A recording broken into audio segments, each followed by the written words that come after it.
보통의 이제 리브랜딩이 필요한 공간들을 보면은 좀 난해한 경우들이 굉장히 많아요. 공간의 느낌은 이건데 사인은 또 이렇게 달려있고 손님들이 과연 이것들을 좋아할까? 다른 가게에서 했는데 반응이 괜찮았나? 어느 시점에서 보니까 통일이 안 돼 있는 경우들이 되게 많죠. 손님들 입장에서는 하나의 브랜드가 계속 다른 목소리를 냈을 때는 혼란스러워 하거든요. 명확한 기준을 잡아주는 것들이 필요한 것 같아요. 크게 세 가지가 있을 것 같아요.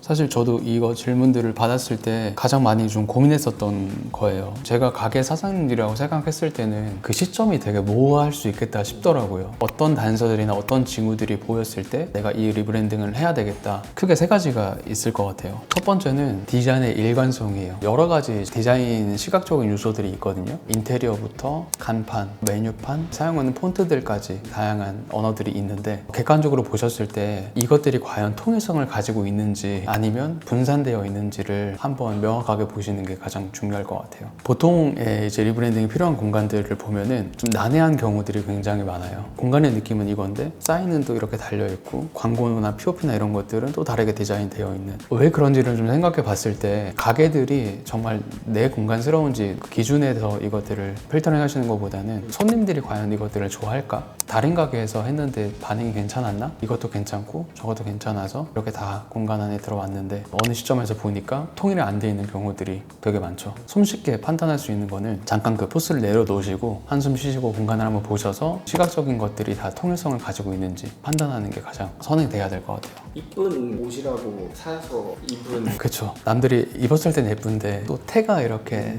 맞는 사람들이 있는데 괜찮을 것 같아요. 이렇게 해서 비슷한 느낌이 들 것 같아요. 2호점까지 이미 운영 중 1호점과 2호점이 일관성이 없이 디자인이나 이미지가 이렇게 만들어졌을 때도 리브랜딩이 필요한 시점. 그렇죠. 아직까지 그 기준이 없다는 반증이기도 하니까요. 손님들 입장에서는 하나의 브랜드가 계속 다른 목소리를 냈을 때는 혼란스러워 하거든요. 이것들의 명확한 기준을 좀 잡아주는 것들이 필요한 것 같아요. 그 시점도 너무나 좋은 시점이죠.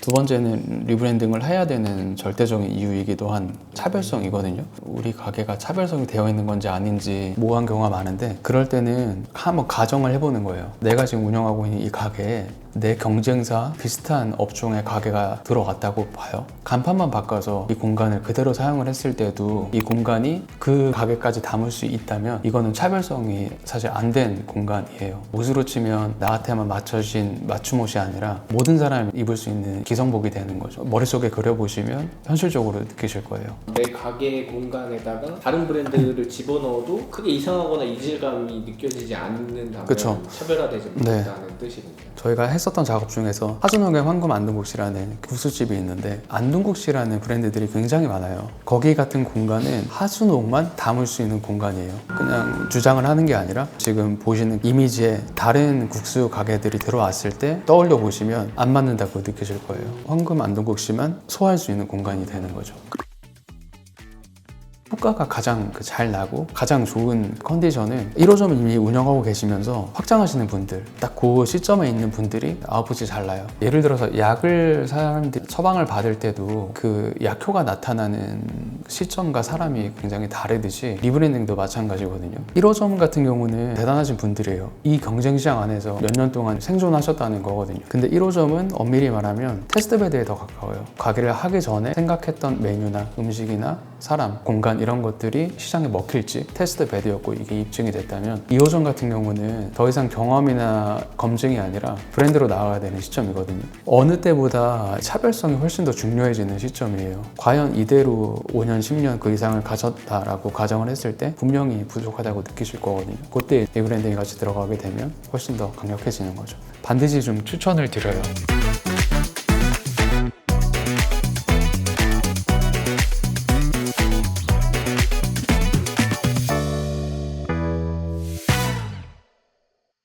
정리를 해보면 그런 단순히 나는 식당 하나, 장사 이 정도로 끝나는 게 아니라 나만 F&B 브랜드를 만들어가고 싶은 대표님들한테 필요한 작업이 네, 맞아요. 맞습니다.